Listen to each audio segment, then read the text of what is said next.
একটাই প্রার্থনা করব, শক্তিদায়িনী দেবীর কাছে আমরা দুর্গা পূজাতে অষ্টমীতে সংকল্প পুষ্পাঞ্জলিতে বলেছি, মা এই পশ্চিমবঙ্গে সমস্ত বোন দিদি এবং কন্যাদের সুরক্ষা প্রদান করুন। আগামী পরশুদিন অমাবস্যায় যখন আপনারা পুরোহিতের কাছে আসবেন, উপবাস ব্রত রেখে পুষ্পাঞ্জলি দেবেন। মায়ের পুজো মূলত অমাবস্যা লাগলে শুরু হয়, সারা রাত্রি ধরে চলে। তখন নিজের পরিবারের সাথে সাথে প্রার্থনা করবেন একটাই, যে আমাদের পশ্চিম বাংলার প্রতিটি বোন এবং কন্যা যেন সুরক্ষিত থাকে। আমরা কয়েকদিন আগেই এই পাণ্ডবেশ্বরের অতি কাছে আইকিউ সিটি প্রাইভেট মেডিকেল কলেজে কি দেখলাম, আমরা অতিথিকে নারায়ণ বলি। আমরা বাঙালি হিন্দুরা অতিথি দেব ভব বলি।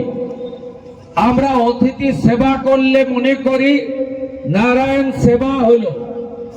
আজকে সেই উড়িষ্যার কন্যাটিকে আমরা পশ্চিম বাংলায় এত অপদার্থ সরকার, এত অপদার্থ নপুংসক পুলিশ, তারা সুরক্ষা দিতে পারল না।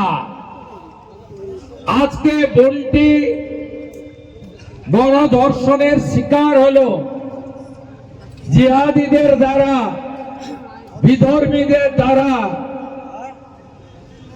আর তার বাবা বললেন, আমি আমার মেয়েকে পশ্চিম বাংলায় পড়াবো না, আমি মেয়েকে নিয়ে জয় জগন্নাথ বলে উড়িষ্যা চলে যাব। এটা প্রত্যেকটি পশ্চিমবঙ্গবাসীর কাছে লজ্জা, লজ্জা, লজ্জা। আমাদের শাসকই যদি শোষক হয় আর রক্ষকই যদি ভক্ষক হয়, যাবে কোথায় মা বোন দিদি কন্যারা?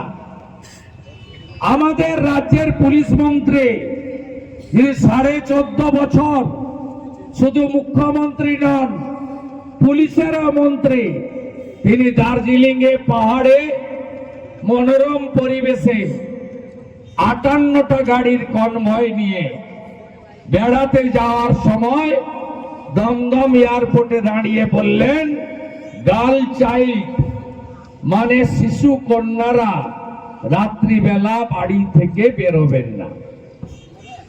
আপনারা বোনেরা দিদিরা যারা আছেন,